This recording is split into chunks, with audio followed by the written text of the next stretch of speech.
नवंबर में दहशतगर्दी वाक़यात में 9% इजाफा। नवंबर में 97 कार्रवाइयाँ हुई। Institute for conflict and security studies की रिपोर्ट के मुताबिक दहशतगर्दी वाक़यात में 54 शहरी, 25 सिक्योरिटी एहलकार, 7 अमन कमेटियों के अरकान शहीद हुए। इस पर मज़ीद बात करने के लिए ज़िशान यूसुफ इस्लामाबाद से हमें ज्वाइन करेंगे। ज़िशान, अपडेट कीजिएगा इस मामले पर।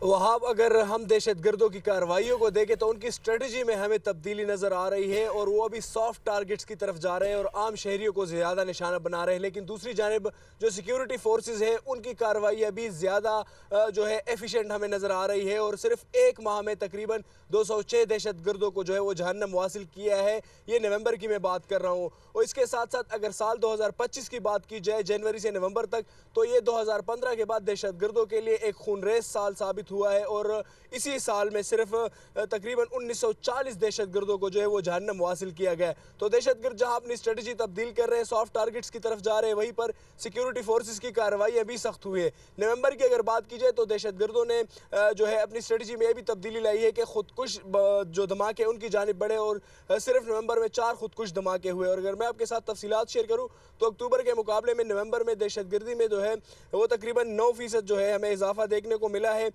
और इसमें अगर ज़ख्मी और जाँबाक होने वाले अफराद की बात की जाए तो नवंबर के मुकाबले में जो आम शहरी है नवंबर में अक्टूबर के मुकाबले तो वो 80% ज़्यादा हुए। नवंबर में 54 आम शहरी जाँबाक हुए। नवंबर में 54 आम शहरी जाँबाक हुए। आप हमें मजमूई तौर पर रिपोर्ट से आगाह कर रहे थे ज़िशान, आपका बहुत शुक्रिया।